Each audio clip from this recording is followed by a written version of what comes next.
O livro de Enoque, ele não está incluído aqui nesses livros chamados pelo cristianismo de canônicos, que estão aqui, eu não tenho nada contra, não tenho nenhum a tirar e nenhum a colocar, não sinto saudade de nada, e não é por nenhum culto meu a quem tem escolhido, ao grupo que fez, não. Eu simplesmente encontro sentido, coerência. Eu encontro o mesmo livro aqui. Até nas discrepâncias dos evangelhos sinóticos, eu as acho fabulosamente belas, lindas, validadoras do que está sendo dito pela errância humana. Porque elas são errâncias tão utópicas, tão banais, bobagens tão possíveis, que esses erros, para mim, fazem parte da própria validação real da narrativa.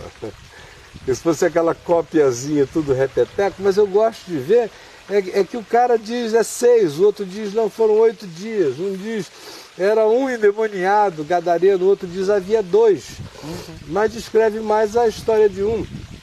Um diz havia 2 cegos à porta de Jericó, o outro diz não, era um chamado Bartimeu, não contradizendo aquele, só dizendo havia um cego lá. Ignorou um outro, se concentrou tanto num que o outro virou coadjuvante na narrativa dele. E assim são pequenas outras coisas. E livros são escritos simplesmente porque o pessoal acha que a Bíblia seria a palavra de Deus se ela for inerrante em datas, em qualquer outra coisa, mas ela não é a palavra de Deus por causa disso, ela é a palavra de Deus porque nela há a verdade da revelação de Deus ao homem que ganha a sua consumação absoluta em Jesus. E há um só Espírito por trás, né? Por trás. E é tanto verdade que aqui nesse livro de Hebreus, para não ir muito longe, se diz que um monte de outras coisas que ficaram para cá caducaram, caíram em estado de esclerosamento. Então é tão verdadeira que é capaz de chegar e dizer, olha, isso aqui era ainda parte da sombra, da maquete, do arquétipo, da simbolização. Muita coisa ficou, mas muita coisa se consumou em Jesus e não existe mais. Morreu, acabou. Aleluia. Se tornou obsoleto. É tão verdadeiro a esse ponto. Agora, eu leio esses outros evangelhos e vejo discrepância com o espírito total das coisas. E quando você conhece a história que estava por trás da composição, fica muito óbvio o tipo de gibi produzido religiosamente para agradar um determinado grupo, seita ou setor. O Evangelho de Enoque, eu ia dizendo, ele é extremamente influente na época de Jesus. Ele foi escrito provavelmente 300 anos antes ou 200 anos antes, nesse período. Ele é atribuído a Enoque porque era hábito, na antiguidade, você escrever um texto e atribuir a um homem de respeito. É óbvio que todo mundo sabia, nos dias em que o livro foi escrito, que ele não fora escrito por Enoque. Aquele Enoque? Não. Que era um místico judaico, provavelmente um ermitão do deserto, provavelmente da região de Qumran, ali no sul do deserto da Judéia, no Mar Morto, que tenha feito essa produção, um místico das cavernas. Agora, inegavelmente a produção é extraordinária. Tem um monte de elementos que você sente que eles são completamente fabulosos. Agora, uma quantidade enorme de outros elementos que eles vêm carregados de uma mística, de uma certa coerência de descrição espiritual harmônica com a espiritualidade da Bíblia e com a espiritualidade do Novo Testamento. Aí você vê a influência que eles tiveram nos principais, o livro teve nos principais grupos espirituais de Israel, antes de Jesus, durante Jesus, a influência que teve na formação de Paulo, que não tem como não ter estudado exaustivamente o livro de Enoque enquanto ele era discípulo de Gamaliel se preparando para tarefas e funções rabínicas e de ensino, era texto obrigatório. Você vê essa influência presente em Paulo em muitas coisas, mesmo nos escritos do Novo Testamento, como você vê em Judas e em Pedro.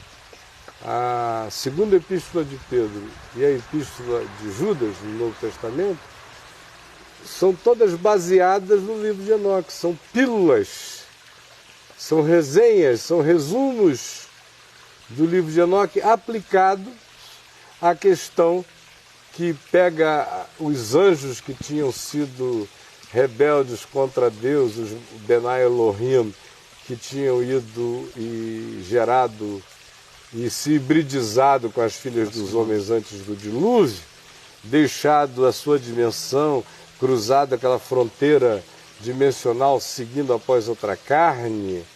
Ele usa esse elemento para ilustrar o que estava acontecendo com aqueles que nos dias dele eram os rebeldes que estavam, de acordo com Judas, transformando em libertinagem a graça de Deus, que já eram esses grupos gnósticos, não os que advogavam o ascetismo, mas os que advogavam a libertinagem, que diziam que havia uma dicotomia entre corpo e espírito, portanto, o que eu faço com o corpo não macula meu espírito, de modo que eu posso ir para a maior suruba do mundo e sair dali, adorar a Deus em espírito e em verdade. Eu posso trair a minha mulher quantas vezes eu queira e depois continuar sendo sacerdote de Deus Altíssimo, porque as coisas não se conectam. Então a epístola de Judas usa Enoque para dar um cacete já na fomentação e na construção desse cristianismo gnóstico libertino, que é o mesmo que o livro do Apocalipse acusa e denuncia quando chama de a seita dos nicolaítas, quando denuncia como a Jezabel lá de Tiatira, né? Que fazendo toda sorte de desgraça e de promiscuidade. Era o mesmo espírito crescendo que veio a produzir depois esses outros textos apócrifos que hoje impressionam tanto aos cristãos por causa, alguns de total ignorância, e os que não são ignorantes, que são os eruditos, ficam impressionados por quê? Porque a porta aberta em relação a algum texto considerado antigo, que dê a eles uma adequação filosófica ao modelo e à prática de cristianismo que eles não querem descartar, porque eles são religiosos, apesar de eruditos, mas que franqueia uma abertura enorme. Então, toda feminista radical cristã vai querer o Evangelho de Maria Madalena. Todo indivíduo que advogue um tipo de liberalidade sexual de linha mais promíscua, sem que se dê satisfação, sem que isso seja importante em nenhuma dimensão do consequente, ser, vai obviamente abraçar essas filosofias, vai achar maravilhoso.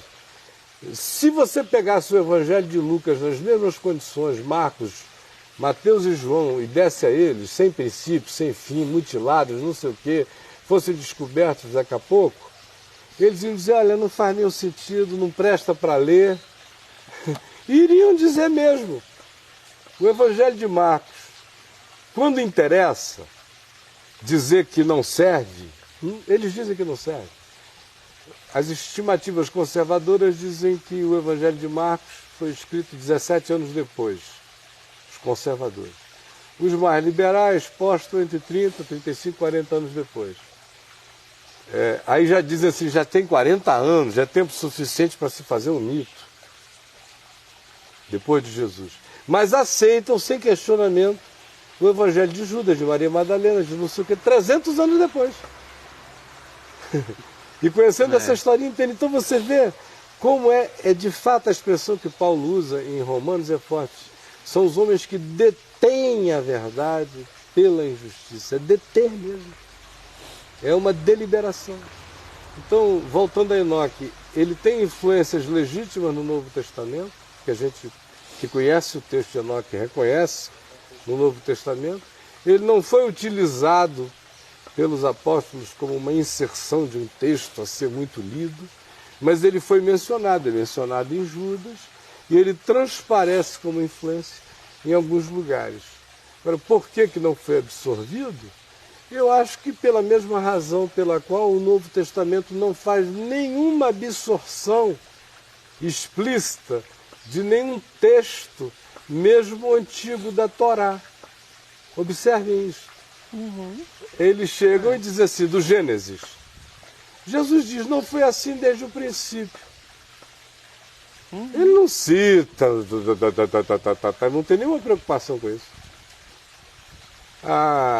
Não vos disse Moisés? Ora, Moisés não escreveu o Pentateuco. Não dava tempo. Não tinha como. Moisés trouxe as tábuas da lei, pronunciou as leis orais, escribas foram escrevendo fragmentos dela, pedaços dela, soltos, num livro que não tinha essa organização de modo algum, nem enrolo, nem nada. Eram escribas que tinham que conhecer, e muito mais gente que guardava as tradições orais, eram os repetidores orais. Na realidade, você encontra porções inteiras do que está escrito na Bíblia nos períodos anteriores ao exílio. Textos e textos e textos iam sendo escritos, não tão organizadamente postos. A grande organização dos textos do Velho Testamento começou a acontecer no exílio em Babilônia, no surgimento da sinagoga, do movimento rabínico, com uma dedicação muito grande à organização e o culto à figura do escriba. É quando essa organização vai acontecendo.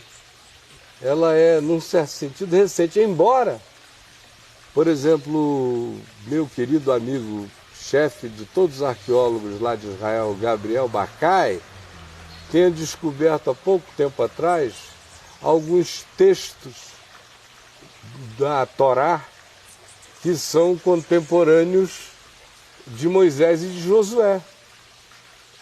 Mas nem por causa disso se pode dizer que estava tudo pronto. Não estava. Foi sendo feito. Mas Jesus não está preocupado com isso. Ele nos disse, não nos vos disse Moisés, porque para ele não importava isso. O que importava é que a procedência espiritual daquele ensino, humanamente falando, viera de Moisés. O resto não era importante, é importante só para quem fica discutindo o sexo dos anjos em texto, em antiguidade de texto, em coisas do gênero. Para Jesus não era. Você vê, por exemplo, os apóstolos nos evangelhos, quando eles citam o Antigo Testamento, há quase um desleixo total nesse citar. Para se cumprir a Escritura, ele foi morar na Galiléia para se cumprir o que dizia. Ele será chamado Nazareno. Não está escrito em lugar nenhum da Escritura que ele iria morar na Galiléia para ser chamado de Nazareno. Não está. O que eles fizeram então? Só está escrito que ele iria morar na Galiléia dos gentios. E tem toda aquela descrição que era um ambiente era gentílico. E como a Galiléia era um lugar desprezível, na Galiléia dos gentios, um dos mais desprezíveis, qual é a simplificação que eles fazem? Eles citam o texto ou eles simplesmente citam o espírito do que o texto estava dizendo, sem se preocuparem com a textualidade de conjunção de palavras e letras?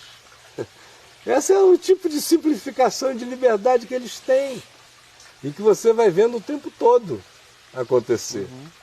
A hermenêutica deles não é aceita nos seminários católicos e protestantes. A gente aceita a inspiração dos textos deles, porque isso virou um dogma.